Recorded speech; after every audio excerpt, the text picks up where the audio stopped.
আমাদের ডাকসু নির্বাচন ঢাকা বিশ্ববিদ্যালয়ের শিক্ষার্থীদের সকলের কাঙ্ক্ষিত একটি মুহূর্ত ছিল, যে কারণে আমরা সকাল থেকেই দেখেছি ঢাকা বিশ্ববিদ্যালয়ের শিক্ষার্থীরা স্বতঃস্ফূর্ত রেসপন্সের মধ্য দিয়ে ডাকসু নির্বাচনে অংশগ্রহণ করেছে এবং সকাল থেকেই সারি সারি শিক্ষার্থীরা যার যার বুথে এসে নির্বাচনে অংশগ্রহণ করছিল। আমরা সেটি উৎসবমুখর পরিবেশের মধ্য দিয়ে গিয়েছি। এর মধ্যে বেশ কিছু অপ্রীতিকর ঘটনা ঘটেছে, অনেকগুলো অভিযোগ আসছে, অনেকগুলো কনসার্ন ছিল যেগুলো আমরা জানিয়েছি। সর্বসাকুল্যে আজকে সারাদিনের বিষয়গুলো সংক্ষেপে ব্রিফ করার জন্য মূলত আপনাদের সামনে উপস্থিত হওয়া। আমি প্রথমে ধন্যবাদ জানাবো ঢাকা বিশ্ববিদ্যালয়ের প্রিয় শিক্ষার্থী ভাই বোনদেরকে, যারা যার যার জায়গা থেকে কষ্ট করে লাইনে দাঁড়িয়ে দীর্ঘক্ষণ সময় দিয়ে আপনারা এই ডাকসু নির্বাচনে অংশগ্রহণ করেছেন এবং আপনাদের মতামত ব্যক্ত করার মধ্য দিয়ে আগামীর বাংলাদেশ কিরকম হতে পারে, কত স্বতঃস্ফূর্ত হতে পারে, মত দ্বিমত একসাথে কিভাবে স্বতঃস্ফূর্ততার মধ্য দিয়ে একটি ডেমোক্রেটিক পরিবেশ থাকতে পারে, সেটা একটু উজ্জ্বল নজির স্থাপন করেছে ঢাকা বিশ্ববিদ্যালয়ের শিক্ষার্থীরা। সেই জায়গা থেকে ঢাকা বিশ্ববিদ্যালয়ের শিক্ষার্থীদেরকে আমরা ঐক্যবদ্ধ শিক্ষার্থী জোটের পক্ষ থেকে কৃতজ্ঞতা জানাচ্ছি। তারা অংশগ্রহণ করেছে স্বতঃস্ফূর্তভাবে এবং সামগ্রিকভাবে স্বতঃস্ফূর্তভাবে সবগুলো কেন্দ্রে শিক্ষার্থীরা রেসপন্স করেছে, কিন্তু বেশ কয়েকটি কেন্দ্রে কিছু অপ্রীতিকর ঘটনা ঘটেছে। আমরা ঘটনাগুলো বর্ণনা দিচ্ছি। তার আগে ভোট গণনা এবং ফলাফল ঘোষণা আগ পর্যন্ত শিক্ষার্থীদেরকে বিনীত অনুরোধ করব, যার যার জায়গা থেকে আমরা অপেক্ষায় থাকবো। ফলাফল ঘোষণা এবং সামগ্রিক কাজ শেষে আমরা যার যার সন্তুষ্টি নিয়ে এবং যার যার হলের এবং বিশ্ববিদ্যালয়ের ডাকসুর রেজাল্ট দেখেই আমরা হলে এবং আবাসনে ফিরবো ইনশাল্লাহ। যেসব অভিযোগগুলো, যেসব কনসার্নগুলো বলবার মতো ছিল, প্রথমত নির্বাচন শুরু হওয়ার পরে সকাল থেকে বলা হচ্ছিল কোন প্রার্থী বুথে ঢুকতে পারবে না, অর্থাৎ স্ব হলে ভোট দেওয়া ছাড়া সেন্ট্রাল প্রার্থী অন্য কোনো বুথে বা সেন্ট্রালে ঢুকতে পারবে না। এই নির্দেশনা নির্বাচন কমিশন থেকে আমাদেরকে জানানো হচ্ছিল। আমরাও আমাদের দিক থেকে কোনো প্রার্থী আমরা দুপুর পর্যন্ত সে কারণে ঢুকতে পারিনি, আমাদের ঢুকতে দেওয়া হয় নাই। কিন্তু আমরা লক্ষ্য করেছি ছাত্র দলের প্যানেলের বিপি প্রার্থী আবিদ ভাই, উনি প্রত্যেকটা বুথে ধরে ধরে, প্রত্যেকটা সেন্টারে ধরে ধরে সকাল 8টা থেকে ঢুকে শুরু করেছে। সকাল 8টা থেকে মানে ভোট গ্রহণের আগে থেকেই শুরু করে নানা কেন্দ্রে তিনি তার ঢুকছেন এবং দেখছেন, আর আমরা গেলে আমাদেরকে আটকানো হতো। এভাবে করে ছাত্র দলের অন্যান্য প্রার্থী এজিএস এবং জিএস প্রার্থীরাও এভাবে নানা কেন্দ্রে ঢুকে তাদের মতো করে এটা পরিদর্শন করেছে এবং তারা ম্যানিপুলেট করার চেষ্টা করেছে ভোটারদেরকে। এই অভিযোগ জানানোর পরে 1:30টার পরে এসে নির্বাচন কমিশন চিফ রিটার্নিং অফিসার আমাদেরকে ফোন দিয়ে জানাচ্ছেন, বাবা এতক্ষণ যা হয়েছে এখন তোমরা ঢুকতে পারবা। এটা কি নাটক মঞ্চ যে হচ্ছে মানে এতক্ষণ আমাদেরকে নিষেধ করবেন, শেষে আপনারা তাদেরকে সামনে নিতে না পারে, নিষেধ না করে উল্টাও দিনের অর্ধেক সময় পার হওয়ার পর এটা বলবেন? এটা খুবই দুঃখজনক ছিল। একই সাথে আরো যে কয়েকটা ঘটনা ঘটেছে, 21শে হলের বুথে সেখানকার কর্মকর্তা এবং ছাত্র দলের সামগ্রিক প্রচেষ্টায় আমরা দেখেছি পূর্ণাঙ্গ ব্যালটে হল এবং সেন্ট্রাল প্যানেলে পূর্ণাঙ্গ ব্যালটে ছাত্র দলের সকল প্রার্থীকে ভোট দিয়ে সেই ভোটের পেপার ব্যালট বক্সে ঢুকানো হচ্ছিল। সেই মুহূর্তে শিক্ষার্থীদের সামনে দৃষ্টিগোচর হওয়ার পরে তিনি যখন এবং প্রমাণ সহ যখন সবার সম্মুখে ধরা খেয়েছেন এবং প্রমাণ সহ হাতে নাতে ধরা পড়বার পরে বিশ্ববিদ্যালয় প্রশাসন তখন সাময়িক একটা ব্যবস্থা নিয়েছে। তার আগে আদৌ কিছু হয়েছে কিনা আমরা জানি না। সেই ভয়াবহ জালিয়াতি ধামাচাপা দিতে তারা একটি নাটক মঞ্চস্থ করেছে রোকেয়া হলের বুথে। সেখানে হঠাৎ করে একজন শিক্ষার্থী ব্যালট পেপার নিয়ে বুথে যাওয়ার 1 মিনিট পরে সেখানকার দায়িত্বরত শিক্ষকদের এবং তারা ফুটেজ অ্যানালাইজ করে যেটা ফিডব্যাক দিয়েছেন যে 1 মিনিট বুথে থাকার পরে ভিতরে যে বুথে নিজে বসে বুথ দেওয়া হয় সেই বুথ থেকে 1 মিনিটের অধিক সময় থেকে বুথ থেকে বের হয়ে এসে তারপর দেখাচ্ছেন যে হচ্ছে এখানে ক্রস দেওয়া। আমাদের ফিডব্যাক ছিল এখানে হয় জড়িত শিক্ষার্থী তিনি নিজে এটা নিয়ে 1 মিনিট থেকে সেটা করেছেন, অথবা সেখানকার স্টাফ অথবা শিক্ষক যে জড়িত হোক না কেন সাথে সাথে সে ফুটেজ অ্যানালাইসিস করে জড়িত ব্যক্তিকে দ্রুত পানিশমেন্টের আওতায় আনেন, রিমান্ডে নিয়ে যান, তথ্য বের করেন। আমাদের প্রস্তাবনা ছিল, কিন্তু সিসিটিভি ফুটেজ দেওয়া হয় নাই। তারপর আমি যখন ফোন দিয়েছি নির্বাচন কমিশনকে, আরো 2 ঘন্টা 3 ঘন্টা অপেক্ষা করে আপনারা ফুটেজ দিচ্ছেন না কেন?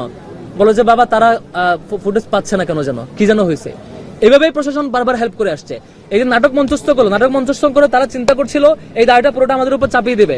এই তো যখন সেখানকার দায়িত্বরত শিক্ষক সাহসিকতার সাথে পিনিয়া নিয়ে এসে সকল ব্যালট পেপার খুলে দেখালেন যে আর কোনো ব্যালট পেপারে চিহ্ন নাই, আর কোনো ব্যালট পেপারে দাগ নেই, এবং এর আগে যারা ভোট দিয়েছেন তারাও কোনো ধরনের এ ধরনের অভিযোগ দেয় নাই। আগে ভোটদাতা কোনো শিক্ষার্থী অভিযোগ দেয় নাই, পরে ব্ল্যাঙ্ক কোনো ব্যালটে এ ধরনের চিহ্ন ছিল না, সেগুলো যখন ক্যামেরার সামনে সবগুলো দেখানো হলো, তারপরে সেই শিক্ষার্থী ধরা পড়বার পরে বাধ্য হয়ে তখন হয় শিক্ষার্থী ধরা পড়বেন অথবা ধরা পড়বেন সেই স্টাফ, যে ধরা পড়বেন না কেন। আমরা যখন পানিশমেন্টের দাবি করেছি, ফুটেজ আর নিয়ে আসে নাই। এই যে সহযোগিতা, এই ধরনের নাটক মঞ্চায়নে ফেল হওয়ার পরে আবার এই ধরনের আবার পাল্টা সহযোগিতা করা, এটা খুবই দুঃখজনক। প্রশাসনের কাছ থেকে অন্তত 24 পরবর্তী সময় এটা আমরা আশা করি নাই।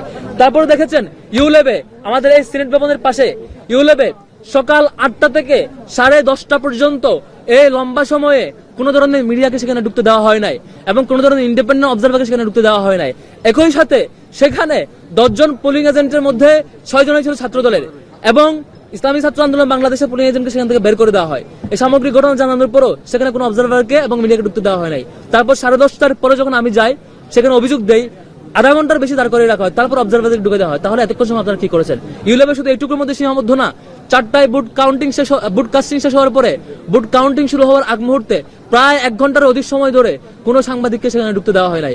কথা হচ্ছিল বিশ্ববিদ্যালয় সাংবাদিক সমিতির যারা সাংবাদিক আছেন, যারা অন্তত তাদেরকে ঢুকতে দিবে, তাদেরকেও সেখান থেকে বের করে দেওয়া হয়েছে, কোনো ধরনের অবজারভারকে রাখা হয় নাই। এই ধরনের সামগ্রিক জায়গায় আবার কিছু কিছু কেন্দ্রে আমরা দেখেছি যে যেসব শিক্ষকেরা সাদা দলের নয়, তাদেরকে সাদা দলের শিক্ষকরা বলছেন যে আপনারা সারাদিন অনেক কষ্ট করছেন, এবারের মতো চলে যান, থাক, আমরা আছি। বেশ কয়েকটা জায়গায় তারা তাদেরকে কিভাবে পার করে দিবেন, শুধু নিজেরা থাকবেন, সে ধরনের অপচেষ্টা লিপ্ত হয়েছেন। এগুলো খুব খুব বাজে অ্যাপ্রোচ এবং ঢাকা বিশ্ববিদ্যালয়ের শিক্ষার্থীরা এই রাজনীতি এখন আর খায় না। এখন নতুন যুগ। এখন শেখ হাসিনাকে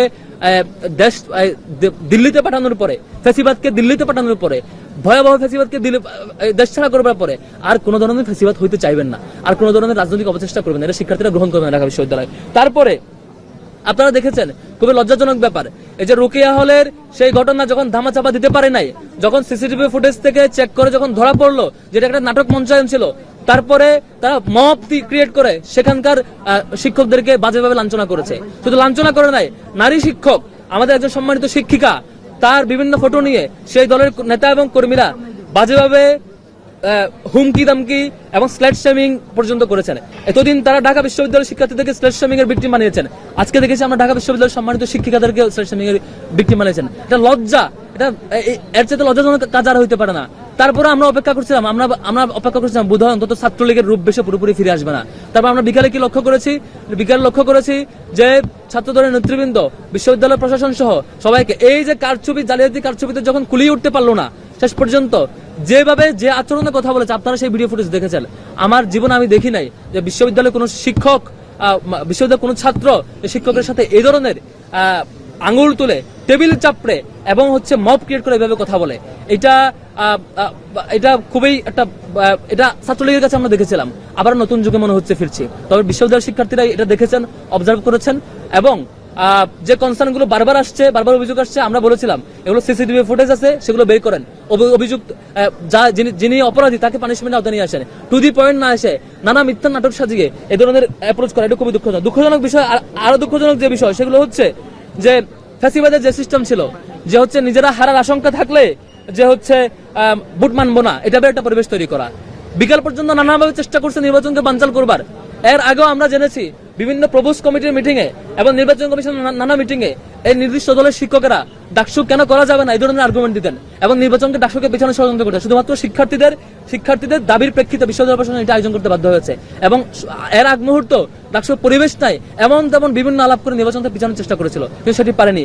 এখন এসে আরেকটি পরিবেশ তৈরি করছে। আমরা স্পষ্ট বলে রাখছি, যেখানে যে কেন্দ্রে যে কোনো ধরনের অনিয়মের অভিযোগ আসবে, প্রত্যেকটা জিনিস সিসিটিভি ফুটেজ ওপেন করা হোক এবং প্রত্যেকটা ভিকটিমকে, প্রত্যেকটা অপরাধীকে এখনই গ্রেপ্তার করা হোক এবং তাদের কোন এজেন্ডা তারা সার্ভ করছে সেই তথ্যগুলো বের করার চেষ্টা করা হোক।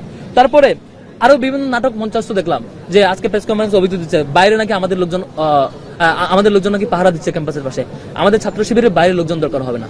আমাদের বিশ্ববিদ্যালয়ের শিক্ষার্থীরা আমাদেরকে পছন্দ করে ভোট দিলে, মতামত দিলে, সেটা আমরা যেভাবে মতামত দিবে সেভাবে আমরা গ্রহণ করব।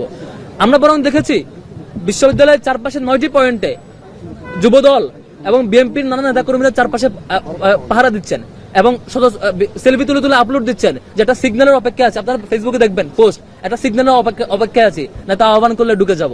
তারপর নীলক্ষেতের এখানে দেখেছেন 2 গ্রুপে মারামারি পর্যন্ত করেছে। তারপর তুরনের এখানে দেখেছেন 2 ট্রাক নিয়ে লোকজন এসেছে। আপনারা ফুটেজ অ্যানালাইসিস করেন, সবগুলো পাবেন।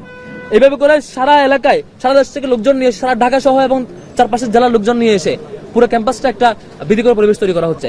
সেই দায়টা আবারও চাপানোর জন্য, যেমন 21 হলে সেই ছাত্র দলের প্যানেল ধরে ধরে যে বুট জালিয়াতির যে ঘটনা, সেটি যখন স্পষ্ট প্রমাণ এবং তাকে সেখান থেকে প্রত্যাহার করা হলো, নিউজে সেগুলো তথ্য সহ আসলো, সেটিকে ধামাচাপা দেওয়ার জন্য রুকিয়া হলে একটা নাটক মঞ্চস্থ করা হলো। ঠিক চারপাশের এই ঘটনা নাটক, এই ঘটনাগুলো, এই যে মারামারি হলো এবং আমরা দেখেছি ছাত্র দলের বিভিন্ন গ্রুপের, মহানগর গ্রুপের চ্যাটিং গুলো আমাদের কাছে চোখে পড়েছে। তারা গ্রুপে বলছে যে হচ্ছে অমুক জায়গায় আসো, তমুক স্পটে আসো, তারা ঠিক এসে আবার সেলফি দিচ্ছে যে নেতার নির্দেশনা অপেক্ষায় আছে। এটা খুবই দুঃখজনক। ঢাকা বিশ্ববিদ্যালয়ের শিক্ষার্থীরা কোন দলের এই হুমকি তামকিকে ভয় পায় না। ছাত্রলীগের এই বহিরাগত লোকজন নিয়ে এসে ছাত্রলীগ চেষ্টা করেছিল গত বছর জুলাইয়ে তারা নিয়ন্ত্রণে নেওয়ার।